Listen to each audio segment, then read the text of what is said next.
Hello everyone, exam warrior में आप सभी का स्वागत है।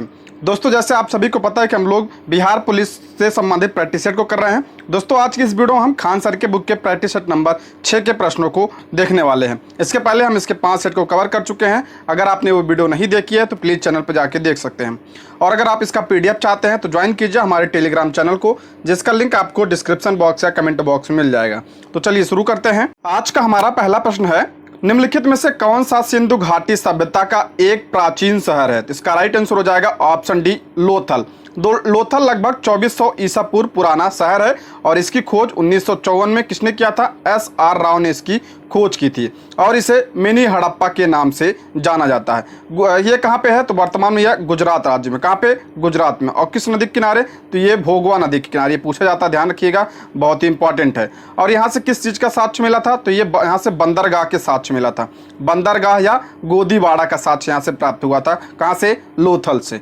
मोहनजोदड़ो की बात करें तो ये कहाँ पे है? वर्तमान में पाकिस्तान में है। किस नदी के किनारे? सिंधु नदी के किनारे। और यहाँ से क्या प्राप्त हुआ था? तो बृहद स्नानागार के साक्ष्य यहाँ से प्राप्त हुए। कालीबंगा बहुत इंपॉर्टेंट है। ये कहाँ पे है? तो ये राजस्थान में। और किस नदी के किनारे ये था? ये घग्गर नदी के किनारे।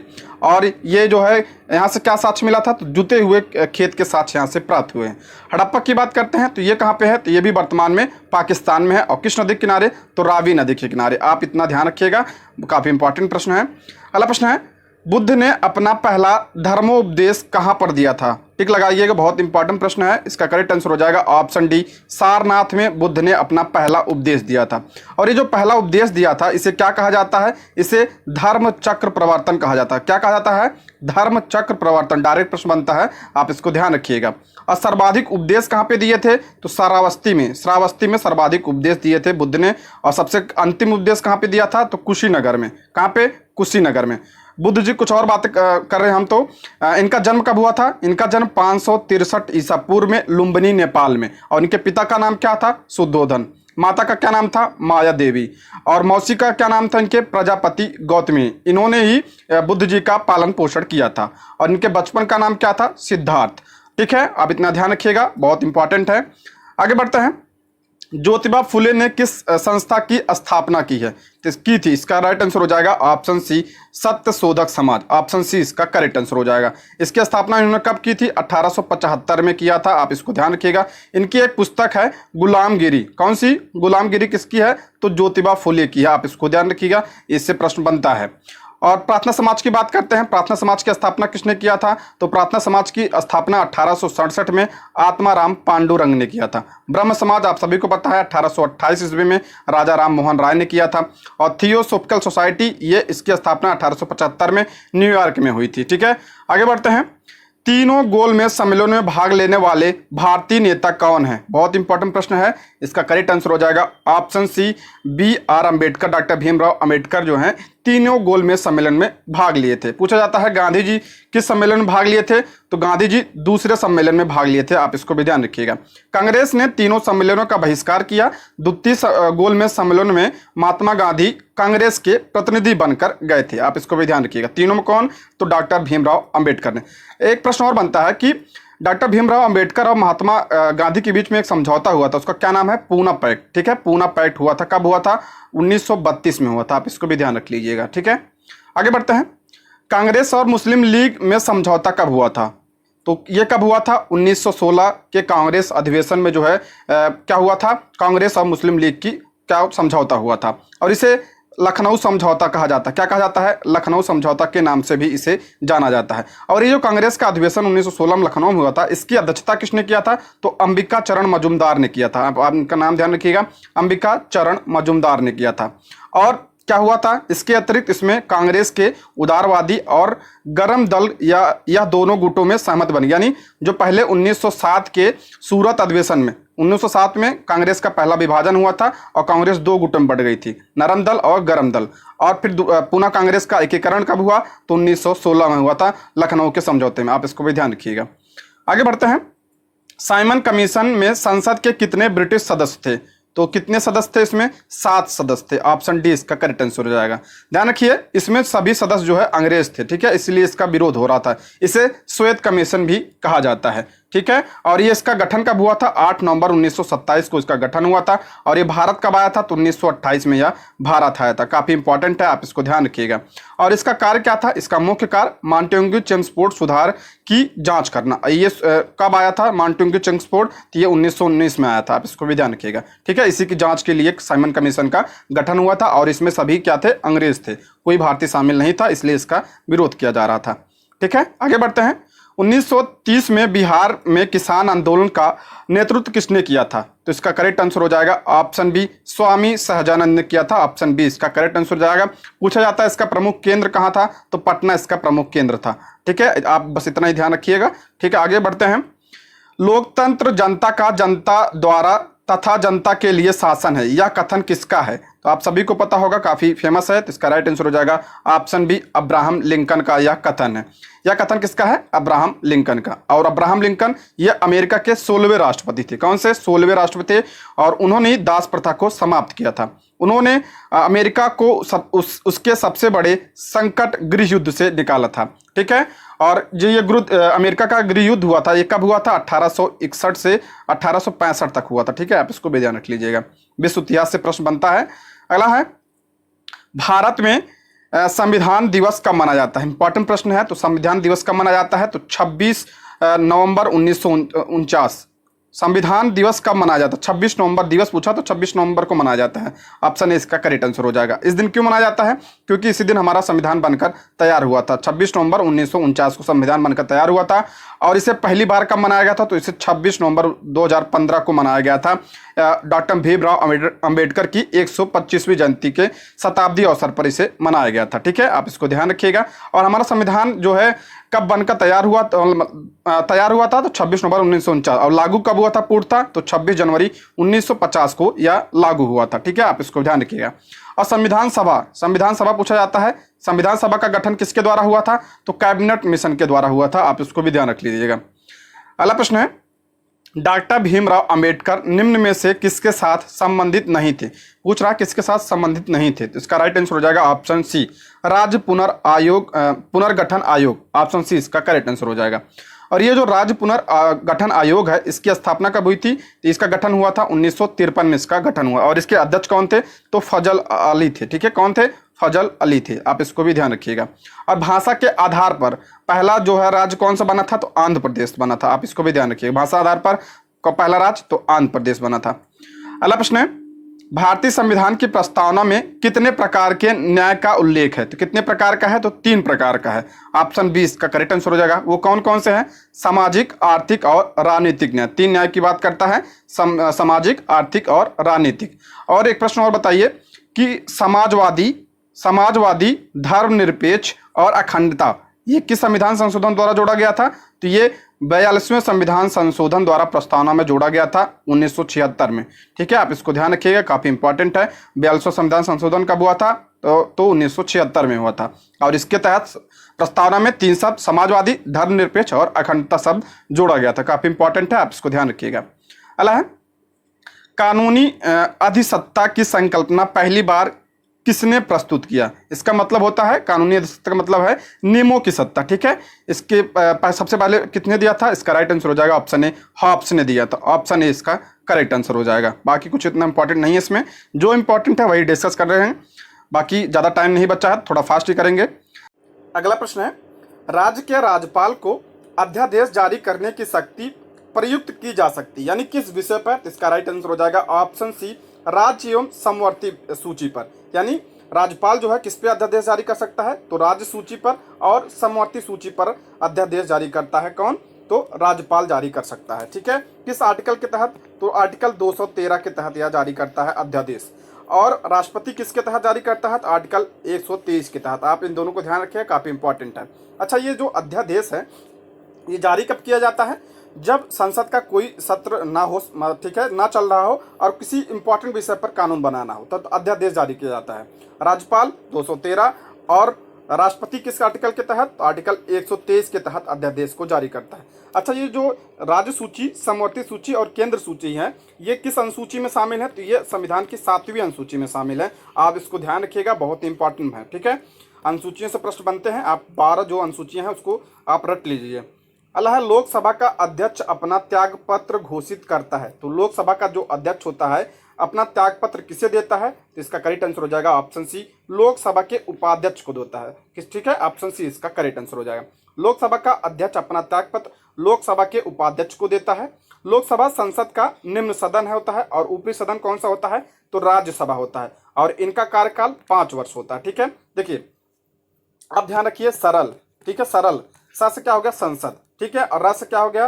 राज्यसभा, और ल से क्या हो गया? लोकसभा। ध्यान रखिए ये 79 और राज्यसभा 80, आर्टिकल 80 और लोकसभा 81। आप इसको ध्यान रखिएगा, इससे प्रश्न बनता है। ठीक है, और जो ये राज्यसभा है, राज्यसभा का प्रमुख कौन होता है? तो कौन होता है? सभापति। तो उपराष्ट्रपति होता है। कौन होता है? उपराष्ट्रपति होता है। आप इसको भी ध्यान रख लीजिएगा। ठीक है, आगे बढ़ते हैं। पंचायतों, नगर निगमों और नगर पालिका के चुनाव हेतु संबंधित क्षेत्र को छोटे छोटे निर्वाचन क्षेत्रों में विभाजित किया जाता है। वो क्या कहलाते हैं? तो उसे वार्ड कहा जाता है। क्या कहलाता है? वार्ड कहा जाता है। ऑप्शन क्या हो जाएगा? 20 का करेक्ट आंसर हो जाएगा। अच्छा, जो ये नगर पंचायत और नगर निगम नगर पालिका का चुनाव होता है, ये कौन करवाता है?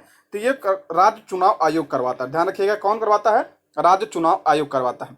अच्छा, ये नगर पालिका और ये ग्राम पंचायत ये किस संविधान संशोधन द्वारा जो है इसको संवैधानिक मान्यता प्राप्त हुई? तो 73वें संविधान संशोधन के द्वारा ग्राम पंचायत, 74वें संविधान संशोधन के तहत कौन सा? तो नगर पंचायत को। आर्टिकल की बात करते हैं, आर्टिकल 11 और आर्टिकल 12 इससे संबंधित है। आप इसको ध्यान रखिएगा, काफी इंपॉर्टेंट है, इससे प्रश्न जरूर बनेगा।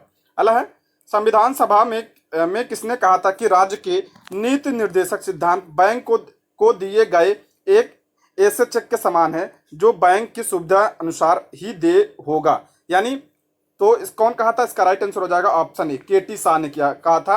नीति निर्देशक तत्व को क्या कहा था? पोस्ट डेटेड चेक कहा था। ऑप्शन ए इसका करेक्ट आंसर हो जाएगा। अब हम नीति निर्देशक तत्व की बात करते हैं, तो ये संविधान किस भाग में है? तो ये भाग 4 में है। आर्टिकल की बात करते हैं तो 36 से लेकर 51 में इसका उल्लेख किया गया है। डीपीएसपी से हर साल प्रश्न बनता है, आप इसको ध्यान से देख लीजिएगा पूरा एक बार। ठीक है, और आर्टिकल 36 से 51 और किस देश से लिया गया है? तो आयरलैंड से लिया गया। कहाँ से? आयरलैंड से लिया गया है। काफी इंपॉर्टेंट है। आगे बढ़ते हैं। निम्न में से किसने हाल ही में गुजरात के मुख्यमंत्री के रूप में शपथ ली? ये पुराना प्रश्न है, तो इसमें इसका विजय रूपाणी होगा, लेकिन इस वर्तमान में गुजरात के राष्ट्रपति कौन, मुख्यमंत्री कौन है गुजरात के? तो गुजरात के मुख्यमंत्री कौन है? तो भूपेंद्र पटेल है। कौन है? भूपेंद्र पटेल वर्तमान में गुजरात के मुख्यमंत्री हैं। और राज्यपाल की बात करते हैं, राज्यपाल कौन है? आचार्य देवव्रत यहाँ के राज्यपाल हैं। और यहाँ पे राज्यसभा की सीट कितनी है? तो राज्यसभा की 11 सीट है और लोकसभा की 26 सीटें हैं यहाँ पे और विधानसभा की 182 सीटें हैं। आप इसको भी ध्यान रखिएगा। आगे बढ़ते हैं। निम्न में से किस ग्रह को एक भी ग्रह का एक भी उपग्रह नहीं है? किसका एक भी उपग्रह नहीं है? तो इसका राइट आंसर हो जाएगा ऑप्शन डी, शुक्र का जो है एक भी उपग्रह नहीं है। बात करते हैं बृहस्पति का, तो बृहस्पति का सबसे ये क्या है? सौरमंडल का सबसे बड़ा ग्रह है और इसका जो है उपग्रह कौन सा है? गैनीमेड। गैनीमेड भी जो है ये सौरमंडल का सबसे बड़ा उपग्रह है। आप इसको ध्यान रखिएगा। और पृथ्वी का कौन सा है? तो पृथ्वी का कौन सा है? तो चंद्रमा जो है ये प्राकृतिक उपग्रह है। और यूरेनस की बात करते हैं, यूरेनस मतलब अरुण, इसका कौन है? तो इसका है टाइटेनिया। कौन सा? टाइटेनिया इसका है। और वरुण का है, इसका कौन सा है? इसका है ट्राइटन। ट्राइटन है और एक है टाइटन। देखिए तीनों चीज ध्यान रखिएगा। टाइटेनिया किसका है? तो यूरेनस का है। ट्राइटन किसका है? तो वरुण का है। और टाइटन किसका है? तो ये शनि का है। ठीक है, शनि ग्रह का यह उपग्रह है। आप इसको भी ध्यान रख लीजिएगा। अगला है समान वर्षा वाले क्षेत्रों को जोड़ने वाली काल्पनिक रेखा कौन सी है? तो क्या कहा जाता है उसे? ऑप्शन बी इसका करेक्ट आंसर हो जाए, उसे समवर्षा रेखा कहा जाता है। ठीक है, अगला प्रश्न है। निम्नलिखित दक्षिण अमेरिकी राष्ट्र में से किसमें दक्षिणी अमेरिका के क्षेत्र का सबसे बड़ा वन क्षेत्र है? किसमें है? तो ब्राजील में। ऑप्शन क्या हो जाएगा? ऑप्शन बी इसका करेक्ट आंसर हो जाएगा। ठीक है, अब ब्राजील की बात करते हैं। सर्वाधिक कॉफी कहाँ पे होती है? तो ब्राजील में होती है। अब ब्राजील के कॉफी के बागानों को क्या कहा जाता है? तो फजेंटा कहा जाता है। क्या कहा जाता है? फजेंटा कहा जाता है। ठीक है, अगला प्रश्न है। मुरादाबाद डैश के कार्य हेतु प्रसिद्ध है और उसमें विश्व भर में हस्तकला उद्योग में अपना आला स्थान बनाया है। तो कौन सा इसका राइट आंसर हो जाएगा? ऑप्शन ए इसका राइट आंसर हो जाएगा, ऑप्शन ए। मुरादाबाद पीतल के कार्यों के लिए प्रसिद्ध है, उसने विश्व भर में हस्तकला उद्योग में अपना अलग स्थान बनाया हुआ है। मुरादाबाद विशेष रूप से प्राचीन समय की हस्तकला, पीतल के उत्पादों पर की जाने वाली रचनात्मक कलाकारी के लिए सर्वाधिक प्रसिद्ध है और इसका जो है निर्यात अमेरिका, कनाडा, ब्रिटेन, जर्मनी, अन्य देशों में किया जाता है। ठीक है। अगला है टंगानिका झील कहाँ स्थित है? इंपॉर्टेंट प्रश्न है, टिक लगाइएगा। टंगानिका झील कहाँ पे है? तो इसका राइट आंसर हो जाएगा ऑप्शन डी, या अफ्रीका में है। ऑप्शन डी इसका करेक्ट आंसर हो जाएगा। टंगानिका झील अफ्रीका में स्थित है। इसका पानी कांगो नदी में बहता है जो आगे जाकर अंध महासागर में विलय हो जाती है। टंगानिका झील महान अफ्रीकी झीलों में से एक है। क्षेत्रफल और गहराई के हिसाब से यह रूस की बैकाल झील के बाद दुनिया की सबसे बड़ी दूसरी मीठे पानी की झील है। सबसे बड़ी मीठे पानी की झील कौन सी है? तो बैकाल झील है। कहाँ पे है? तो रूस में। अगर पूछा जाए यह अच्छा और देख लेते हैं, यह विश्व की सबसे लंबी झील कौन सी है? तो टंगानिका। इसका क्षेत्रफल 4 देशों में बटा हुआ है। अब बात करते हैं विश्व की सबसे बड़ी झील कौन सी है? तो कैस्पियन सागर। लेकिन ये खारे पानी की है, आप इसको भी ध्यान रखिए, खारे पानी की है। और सबसे बड़ी झील कौन सी है? कैस्पियन सागर। अब मीठे पानी की तो बैकाल झील या रूस में स्थित। ठीक है। अब भारत की बात करते हैं तो भारत की सबसे बड़ी झील कौन सी है? तो चिल्का झील है। और ये कैसी झील है? तो खारे पानी की झील है। अब मीठे पानी की झील पूछा जाए तो कौन सी है? तो वुलर झील सबसे बड़ी झील है। चिल्का कहाँ? तो उड़ीसा में। वुलर कहाँ? जम्मू कश्मीर में। आगे बढ़ते हैं। बांग्लादेश भारत के अलावा किस देश के साथ अपनी सीमा साझा करता है? बांग्लादेश किसके साथ साझा करता है? तो म्यांमार के साथ सीमा साझा करता है। ऑप्शन बी इसका करेक्ट आंसर हो जाएगा। अच्छा, भारत जो है सबसे ज्यादा सीमा किसके साथ साझा करता है? तो बांग्लादेश के साथ सीमा साझा करता है। लगभग 4096 किलोमीटर की सीमा साझा करता है। सबसे कम किसके साथ साझा करता है? तो अफगानिस्तान के साथ करता है। अब भारत के कितने राज्य बांग्लादेश के साथ सीमा साझा करते हैं? तो 5 राज्य। कौन कौन से? असम, पश्चिम बंगाल, मिजोरम, मेघालय, त्रिपुरा। आप इसको भी ध्यान रखिएगा। अगला है निवेश जानकारी और क्रेडिट रेटिंग एजेंसी का मुख्यालय कहाँ है? इसका मुख्यालय कहाँ है? गुरुग्राम में इसका मुख्यालय। ऑप्शन सी इसका करेक्ट आंसर हो जाएगा।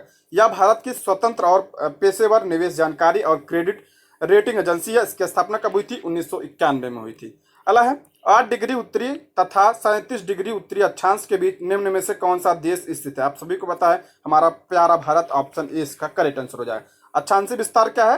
तो 8 डिग्री उत्तरी तथा 37 डिग्री उत्तरी अक्षांश तक क्या है? अक्षांशीय विस्तार है। और देशांतरी की बात करते हैं तो देशांतरी विस्तार कितना है? तो देशांतरी विस्तार है 68 डिग्री 7 मिनट पूर्वी देशांतर से 97 डिग्री 25 मिनट जो है इसका क्या है?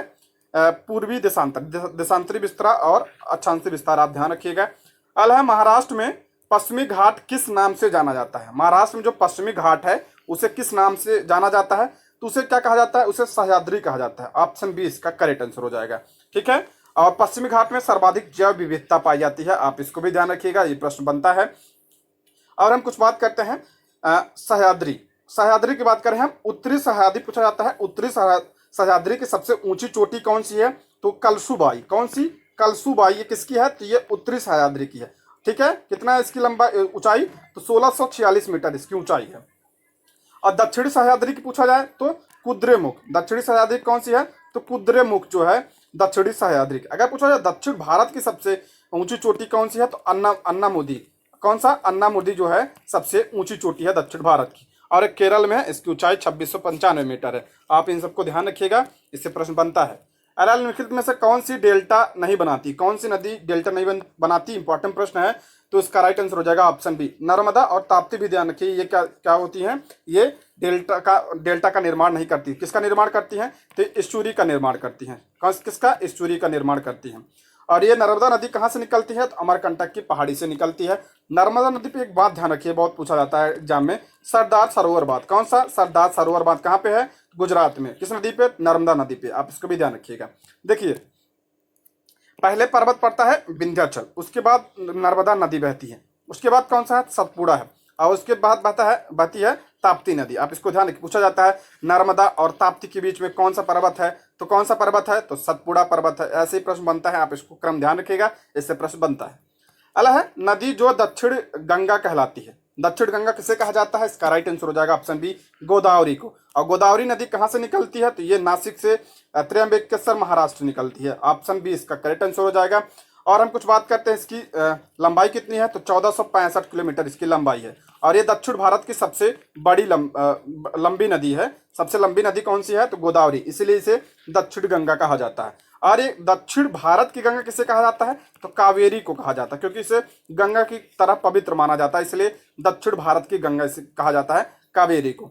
गोदावरी की कुछ और बात करते हैं। गोदावरी की सहायक नदियां पूछा जाता है, कौन सी हैं, पेन गंगा, वेन गंगा, वर्धा, मंजरी, ये सब किसकी है, तो गोदावरी। और नासिक जो है इसी के किनारे बसा हुआ है। अला मयूरभंज खनिज क्षेत्र स्थित है, इंपॉर्टेंट है, कहाँ पे है, मयूरभंज उड़ीसा में है। ऑप्शन बी इसका करेक्ट आंसर हो जाएगा, आप ध्यान रखिएगा।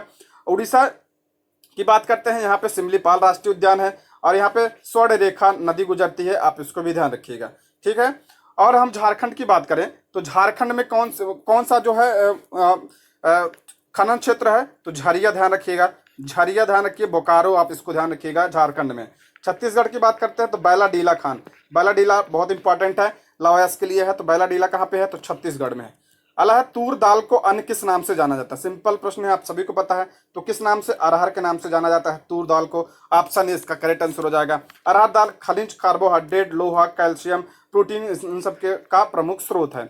अगला प्रश्न है, तटीय मैदान और उत्तर भारत के मैदान में उत्कृष्ट मृदा है। तटीय मैदान और जो उत्तर भारत का मैदान है उसमें कौन सा है, तो ऑप्शन ए इसका करेक्ट आंसर हो जाएगा, जलोढ़ मृदा है। अब जलोढ़ मृदा में किसकी कमी पाई जाती है, तो ह्यूमस और किसकी, नाइट्रोजन की कमी पाई जाती है। अधिकता किसकी होती है, पोटास की अधिकता होती है। अब पोटेशियम की कमी होती है, आप इसको भी ध्यान रखिएगा। और ये सबसे उपजाऊ होती है। और ये जलोढ़ मिट्टी दो प्रकार की होती है, एक खादर, नवीन जलोढ़ को क्या कहा जाता है, खादर, और पुरानी जलोढ़ को क्या कहा जाता है, तो बांगर कहा जाता है, ठीक है। आगे बढ़ते हैं। डैश डेटा बुक में भारत में जानवरों, वनस्पतियों और कवकों की दुर्लभ और लुप्त प्रजातियों के दस्तावेजीकरण के लिए स्थापित एक राजकीय दस्तावेज, आप सभी को पता है कौन सा है, option C red data book होता है। इसमें जो लुप्त प्रजातियां होती हैं उसका इसमें डेटा होता है।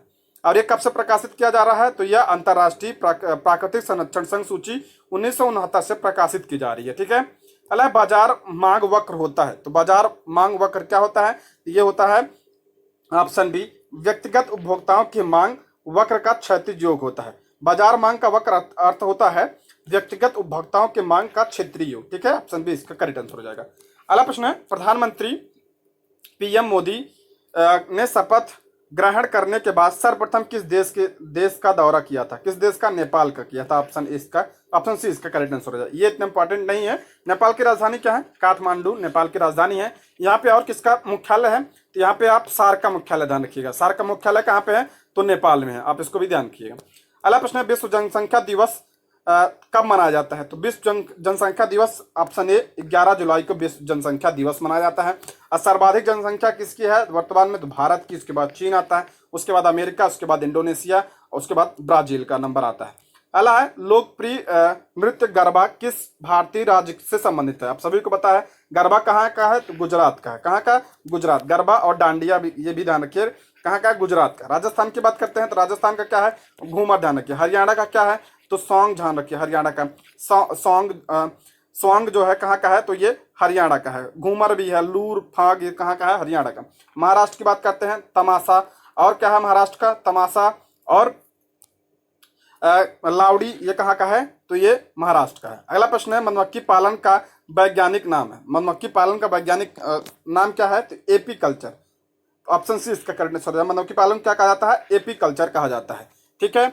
और किसे कहा जाता है, सेरीकल्चर को क्या कहा जाता है, रेशम कीट, रेशम कीट पालन को क्या कहा जाता है, सेरीकल्चर। वर्मी कल्चर, केचुआ पालन को वर्मी कल्चर कहा जाता है। अब बागवानी को क्या कहा जाता है, हार्टिकल्चर कहा जाता है, ठीक है। आगे बढ़ते हैं।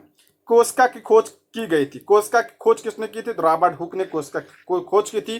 कब किया था, 1665 में, आप इसको ध्यान रखिएगा, इंपॉर्टेंट प्रश्न है। अब कोस्का के केंद्रक पूछा जाए तो किसने किया था, रॉबर्ट ब्राउन ने किया था कोस्का के केंद्र की खोज, ठीक है, आप इसको ध्यान रखिएगा। और जीवित कोस्का की खोज किसने की थी, तो लुईवन हॉक ने किया था, ठीक है। अगला प्रश्न है, पार्श्वीकरण एक है, तो इसका राइट आंसर हो जाएगा ऑप्शन डी, निम्न और उच्च ताप उपचार। पार्श्वीकरण बैक्टीरिया को मारने के लिए भोजन को गर्म करने पर ठंडा करने, यानी पहले गर्म किया जाता है उसके बाद ठंडा किया जाता है, उसे क्या कहा जाता है, पार्श्वीकरण कहा जाता है, ठीक है। इससे दूध खराब नहीं होता, इसमें दूध में होता है। अगला है, और इसकी खोज कब हुई थी, तो इसकी खोज किसने किया था, लुई पास्चर ने इसकी खोज की थी। और लुई पास्चर ध्यान रखिए, इन्होंने रेबीज का टीका खोज किया था, आप इसको भी ध्यान रखिएगा। अगला प्रश्न है स्वतंत्र तंत्र का पहला अंग कौन सा है? तो स्वतंत्र तंत्र का सबसे पहला अंग आप सभी को पता है नाक है, ऑप्शन बी इसका करेक्ट आंसर हो जाएगा। अगला है महाधमनी के शीर्ष पर शुरू होती है। महाधमनी डैश के शीर्ष पर शुरू होती है, किसके शीर्ष पर? तो बाएं नीले के शीर्ष पर शुरू होती है, ऑप्शन क्या हो जाएगा? बी इसका करेक्ट आंसर हो जाएगा। ध्यान रखिए महाधमनी जो होती है यह शरीर की सबसे बड़ी धमनी है जो बाएं नीले से शुद्ध रक्त को शरीर में पहुंचाती है। ठीक है, अब धमनी की बात करते हैं। धमनी जो है, धमनी क्या बहता है? शुद्ध रक्त बहता है धमनी में, शुद्ध रक्त। लेकिन ध्यान रखिए फुफ्फुस धमनी जो है इसमें अशुद्ध रक्त बहता है। और शिरा में क्या बहता है? ये अशुद्ध रक्त बहता है। शिरा में कैसा रक्त? अशुद्ध रक्त। लेकिन फुफ्फुस शिरा में शुद्ध रक्त बहता है, आप इसको भी ध्यान रखिएगा। आगे बढ़ते हैं। भ्रूण को जन्म देना डैश कहलाता है। भ्रूण को जन्म देना क्या कहलाता है? तो ऑप्शन सी इसका करेक्ट आंसर हो जाएगा। प्रसव, आप सभी को पता है, डिलीवरी, ऑप्शन सी इसका करेक्ट आंसर हो जाएगा। अगला प्रश्न है नेचुरल सिलेक्शन का सिद्धांत किसने प्रतिपादित किया था? तो कौन दिया था? इसका करेक्ट आंसर हो जाएगा, यानी प्राकृतिक चयन का सिद्धांत, ऑप्शन सी इसका करेक्ट आंसर हो जाएगा। डार्विन ने दिया था। ठीक है, अगला एड्स डैश एक जनित रोग है। इंपॉर्टेंट प्रश्न है। एड्स जो है किससे होता है? तो ये वायरस से होता है, ये ऑप्शन सी इसका करेक्ट आंसर हो जाएगा। उस वायरस का नाम क्या है? तो HIV इसका पूरा नाम है। ठीक है, HIV का पूरा फुल फॉर्म क्या है? तो ह्यूमन इम्यूनो डिफिशियंसी वायरस इसका नाम है, HIV का।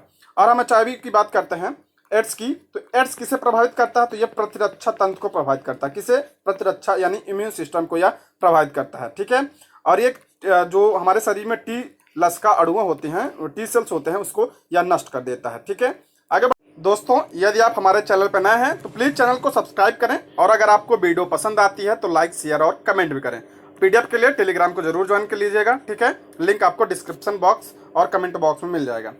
निम्नलिखित विकल्पों में से पुनरुत्पाद बीज उत्पादन पौधे का नाम चुनें। इसका राइट आंसर हो जाएगा ऑप्शन बी ब्रेड मोल्ड। यह जो है सड़ती हुई सब्जी, जेली, ब्रेड आदि पर लगने वाली काली फफूद ब्रेड मोल्ड कहलाती है। जो फफूद होती है वही ब्रेड मोल्ड होता है। ठीक है, आगे बढ़ते हैं। विटामिन बी की कमी से बीमारी होती है। इंपॉर्टेंट प्रश्न है। विटामिन बी से क्या होता है? बेरी होता है। इससे भी इंपॉर्टेंट है, विटामिन बी का रासायनिक नाम क्या है? तो विटामिन बी का रासायनिक नाम क्या है? तो थायमिन इसका रासायनिक नाम है। ठीक है, और अत्यधिक किसके होता है कारण होता है? तो विटामिन ए के कारण होता है। ठीक है, और टीबी किसके कारण होता है? तो बैक्टीरिया के कारण होता है, आप इसको भी ध्यान रखिएगा। और ये जो बेरी है बता दिया किससे? विटामिन बी, रासायनिक नाम थायमिन। अच्छा, विटामिन ए का रासायनिक नाम क्या है? तो रेटिनॉल। आप सारे विटामिन का रासायनिक नाम जरूर ध्यान रखिएगा, रेटिनॉल इसका नाम। विटामिन सी का क्या है? तो एस्कॉर्बिक अम्ल। और विटामिन डी का है कैल्सिफेरॉल, आप इसको भी ध्यान रख लीजिएगा। अलग गैस एजेंसियों द्वारा सिलेंडरों के ओजोन स्तर को अपगठित करती है। तो इसका राइट आंसर हो जाएगा ऑप्शन ए द्रव। सिलेंडर लीकेज के दौरान गंध का पता लगाने के लिए गैस सिलेंडर में इथाइल मरकप्टेन, बहुत इंपॉर्टेंट है, क्या मिलाया जाता है? इथाइल मरकप्टेन मिलाया जाता है। इसके लिए गंध के लिए। और जो LPG में क्या होता है? प्रोपेन व ब्यूटेन होता है, और ये जो होता है ये गंधहीन होता है। ठीक है, गंधहीन होता है, और इसे गंध के लिए क्या मिलाया जाता है? इथाइल मरकप्टेन मिलाया जाता है। अला SI मात्रक में बोल्ट्जमैन नियतांक का मान क्या है? इसका राइट आंसर हो जाएगा ऑप्शन डी। ऑप्शन डी इसका करेक्ट आंसर हो जाएगा, आप इसको देख लीजिएगा। अला जब वेग समय का ग्राफ एक सीधी रेखा समय अक्षांश के समांतर हो तो क्या कहलाती है? जब वेग समय का ग्राफ एक सीधी रेखा समय अक्षांश के समानांतर हो तो क्या कहलाती है? तो इसका राइट आंसर हो जाएगा ऑप्शन सी त्वरण शून्य। ऑप्शन सी इसका करेक्ट आंसर हो जाएगा। वेग में परिवर्तन की दर को क्या कहा जाता है? त्वरण कहा जाता है। त्वरण क्या होता है? त्वरण बराबर क्या होता है? वेग परिवर्तन बटे समांतराल होता है। ठीक है, यानी कि वेग में कोई परिवर्तन नहीं होता है तो त्वरण क्या होगा? त्वरण शून्य होगा। ऑप्शन सी इसका करेक्ट आंसर हो जाएगा। अगला प्रश्न है रॉकेट किसके सिद्धांत पर कार्य करता है? तो रॉकेट जो है संवेग के सिद्धांत पर, ऑप्शन डी इसका करेक्ट आंसर हो जाएगा। रॉकेट संरक्षण के सिद्धांत पर कार्य करता है, संवेग संरक्षण पर। अग्र दिशा में रॉकेट का संवेग पश्च दिशा में निष्कासित गैसों के संवेग के बराबर रहता है। अलग गतिज ऊर्जा का एक उदाहरण है। गतिज ऊर्जा का उदाहरण कौन सा है? ऑप्शन डी, यानी चलती हुई कार, खिंचाव मुक्त रबड़ बैंड, वैद्युत क्षेत्र में एक चार्ड कण, ये सब कैसे हैं? तो गतिज ऊर्जा है। स्थितिज ऊर्जा पूछा जाता है। स्थितिज ऊर्जा जो होती है स्प्रिंग में पाई जाती है। ठीक है, आप इसको ध्यान रखिए, पूछा जाता है स्प्रिंग कौन सी? स्थितिज ऊर्जा। और किसमें? बांध के जो जल होता है उसमें कौन सा ऊर्जा पाया जाता है? तो स्थितिज ऊर्जा पाया जाता है। अगला ध्वनि की तीव्रता निर्धारित होती है। ध्वनि की तीव्रता किससे निर्धारित की जाती है? ऑप्शन ए इसका करेक्ट आंसर हो जाएगा, आयाम से। ध्वनि का जोर इसके आयाम से निर्धारित होता है। किसी ध्वनि की तीव्रता या जोर ध्वनि के शरीर के कंपन यानी कंपन के आयाम पर निर्भर करता है। एक ध्वनि जोर से होती है क्योंकि कंपन का आयाम क्या होता है? अधिक होता है, और स्रोत से दूरी बढ़ने पर तीव्रता क्या हो जाती है? कम हो जाती है। ठीक है, अगला प्रश्न है चंद्रमा की सतह पर चंद्रमा की सतह पर एक वस्तु का वजन होता है, आप सभी को पता है क्या होता है, ऑप्शन डी। पृथ्वी की सतह पर क्या होता है, पृथ्वी की सतह पर वजन का 1/6, यानी चंद्रमा पर कितना होता है, 1/6 होता है। ठीक है, देखिए जी का मान जगह के साथ बदलता है। ये देखिए कैपिटल जी जो होता है इसका मान नियत रहता है, और स्मॉल जी होता है ये क्या होता है, बदलता रहता है। ठीक है, और द्रव्यमान पूछा जाता है, द्रव्यमान क्या होता है, द्रव्यमान नियत रहता है, और भार क्या होता है, भार बदलता रहता है। देख लेते हैं, देखिए किसी वस्तु का द्रव्यमान अगर 60 किलो है, ठीक है, क्या है 60 किलो, तो धरती पर उसका भार क्या होगा, तो भार बराबर क्या होता है mg। ठीक है, m का मान क्या है, तो 60 है, द्रव्यमान कितना है 60 है, और क्या 9.8 क्या हो गया, जी का मान कितना हो गया 588। ठीक है, उसी वस्तु का भार अगर चंद्रमा पर नापेंगे तो अगर क्या होगा, तो 60 इंटू हो जाएगा, इसमें 9.8 हो जाएगा, तो कितना होगा 97.99 होगा, क्योंकि वहां पे क्या है, गुरुत्वाकर्षण 1/6 है। ठीक है, पृथ्वी का 6 गुना है। ठीक है, आप इसको ध्यान रखिएगा, पृथ्वी से 6 गुना है। आगे बढ़ते हैं, प्रत्यास्था मापांक की एसआई मात्रक क्या है, तो इसका राइट आंसर हो जाएगा ऑप्शन सी। पास्कल जो है किसकी है, तो प्रत्यास्था का है। ठीक है, आप इसको ध्यान रखिएगा, काफी इंपॉर्टेंट है। आगे बढ़ते हैं, और न्यूटन किसका है, तो बल का है। जूल किसका है, तो ऊर्जा का। एम्पियर किसका है, धारा का। अगला प्रश्न है, पानी से बनने वाले बुलबुले में जो चमक होती है वह किस प्रक्रम के कारण होती है, किसके कारण होती है, गलत दिया, ऑप्शन सी नहीं होगा, ऑप्शन डी होगा। प्रकाश का पूर्ण आंतरिक परावर्तन के कारण जो बुलबुले होते हैं वो उसमें चमक होती है। ठीक है, आगे बढ़ते हैं, ओडोमीटर जिस प्रकार से मील दूरी से संबंधित है, उसी प्रकार कंपास। ओडोमीटर क्या नापा जाता है, ये गाड़ियों में लगाया जाता है, इस गाड़ी में लगा होता है, इसे क्या नापा जाता है, माइलेज नापा जाता है। ठीक है, और उसी प्रकार से कंपास क्या होता है, कंपास दिशा, इससे दिशा क्या का दिशा का पता चलता है, ऑप्शन डी इसका करेक्ट आंसर हो जाएगा। अला एक पदार्थ की जल में विलेयता ताप बढ़ने से घटती है, तो वह कौन सा, तो गैस का जो होता है विलेयता ताप बढ़ाने पर क्या हो जाता है, घट जाती है। अगला प्रश्न है, निम्न में अधातुएं बताइए। अधातुएं कौन से, तो फ्लोरीन, ऑप्शन सी इसका करेक्ट आंसर हो जाएगा। फ्लोरीन क्या है, ये अधातु है। अगला प्रश्न, निम्नलिखित कणों में से किसका द्रव्यमान सबसे अधिक है, द्रव्यमान किसका है, तो ऑप्शन बी इसका करेक्ट आंसर हो जाएगा अल्फा कण। अल्फा कण, निम्नलिखित में से अल्फा कण का द्रव्यमान सबसे अधिक है, क्योंकि अल्फा कण के पास 2 प्रोटॉन तथा 2 न्यूट्रॉन पाए जाते हैं। अगला प्रश्न है, बेरिलियम, बोरान, मैग्नीशियम तथा aluminium, beryllium, boron, magnesium, aluminium में किसका द्वितीय आयनन विभव अधिक होगा, तो इसका राइट आंसर हो जाएगा ऑप्शन ए। किसका ऑप्शन ए इसका राइट आंसर हो जाएगा, ऑप्शन बी। ठीक है, अगला प्रश्न है, निम्नलिखित में से कौन सा कथन गलत है, तो कौन सा कथन गलत पूछ रहा है, तो पित्तरस अम्लीय होता है, तो पित्तरस अम्लीय नहीं होता, क्षारीय होता है, यही गलत हो जाएगा। ठीक है, ऑप्शन ए इसका करेक्ट आंसर हो जाएगा। बाकी पित्तरस का स्राव कहाँ से होता है, यकृत से, और ये कहाँ पे इकट्ठा होता है, तो पित्ताशय में इकट्ठा होता है, और ये क्या होता है, ये अमासी अम्ल से अमासी रस में अम्ल होता है, और पित्तरस क्या होता है, क्षारीय होता है। ठीक है, आप ध्यान रखिएगा, सही है। अगला प्रश्न है, अमोनिया आयन है, अमोनिया आयन है कैसा है, तो इसका राइट आंसर हो जाएगा ऑप्शन ए, एक संयुग्मी अम्ल है, ऑप्शन ए इसका करेक्ट आंसर हो जाएगा। अगला प्रश्न है, रासायनिक परिवर्तन KClO3 का KCl में क्लोरीन का ऑक्सीकरण अंक है, तो इसका राइट आंसर हो जाएगा ऑप्शन बी। ठीक है, अगर आप डिटेल से पढ़ना चाह रहे हैं तो इसका PDF आप जो है टेलीग्राम से ले लीजिएगा।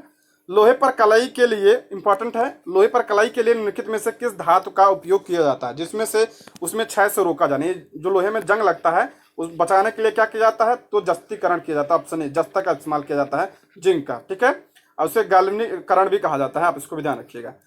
अगला एल्युमिनियम, एल्युमिनियम यहाँ पर जो होता है ये भूपर्पटी में सबसे अधिक मात्रा में पाया जाता है, आप इसको भी ध्यान रखिएगा। अगला है, निम्नलिखित में से कौन सा जीवाश्म ईंधन नहीं, तो जीवाश्म ईंधन नहीं है, इसका राइट आंसर हो जाएगा ऑप्शन डी, यूरेनियम जो है ये जीवाश्म ईंधन नहीं है।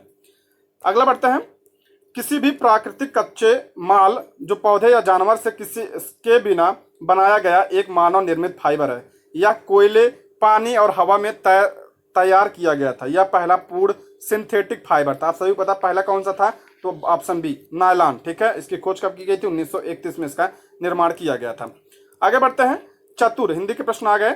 चतुर शब्द का भाववाचक संज्ञा रूप है, तो कौन सा है, तो ऑप्शन ए इसका करेक्ट आंसर हो जाएगा। चतुराई जो है ये क्या है, भाववाचक संज्ञा है, जैसे रसीला, खटास, मिठास, ये सब कैसे हैं, तो ये भाववाचक संज्ञा है। अल्लाह वह बहुत धार्मिक व्यक्ति है, वाक्य में रेखांकित पद है। धार्मिक क्या है, तो ये व्यक्ति यानी व्यक्ति, ये संज्ञा, तो संज्ञा की विशेषता बता रहा है, धार्मिक तो क्या हो जाएगा, विशेषण, ऑप्शन डी इसका करेक्ट आंसर हो जाएगा।